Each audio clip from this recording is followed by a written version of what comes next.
Honoring the first responders who rushed to help after the Danforth shooting, a mural by an artist with an inspirational story of giving back that you do not want to miss. Our Tamara Cherry will have that. This mural behind us is part of a program aimed at reducing violence and breaking down barriers. It is based on a partnership that started several years ago between police, the community, and a local convenience store chain. And like so many in this city following the Danforth shooting, this group was moved to do something. Here's our crime reporter, Tamara Cherry. The idea sprang in 2012 from a problem store in Northern Ontario. Show you how to do the stars. People like to see the stars. Nothing was working. Cameras, lighting, fences, you name it, we did it, didn't work. Then an idea. If we did a community mural, what would happen? Not just any mural. And then we engaged, the police and the politicians and the community members and the youth. What would it look like? So they did it. And since 2012, we haven't had an incident at that store. Since 2012, not one incident? Exactly, right. That same year, 3 teens were shot and killed in Rexdale. Someone knew something. Somebody knew somebody had a gun, or somebody knew these kids had a beef.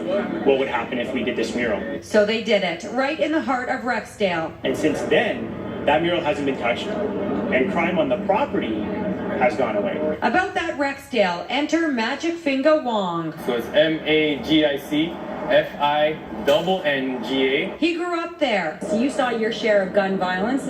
Tons, and that's why he's here, where Circle K wasn't planning on doing a mural here until sometime down the road. Until what happened in the Danforth in Greentown. And I said, I want to do a project. Let's do something for Danforth. So they got together this week. One thing, one people, one city.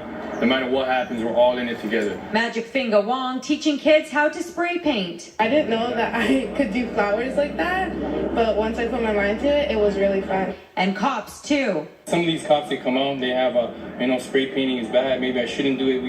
We're not supposed to do it. Then once they have the can in their hand and they're painting, they're more competitive than the youth. As these things go, barriers came down, conversations began. The kids and the officer start talking about Pokemon and cars and other things that have nothing to do with art. And that's the point, but that's not all. A message of unity, peace, harmony, together. There will likely be lower crime, even more sales, Circle K says, for them. These 3 guys here represent the first responders of Toronto. And there will be respect for a city. This part represents all the people on Danforth. For a community that has suffered a lot. Tamara Cherry, CTV News.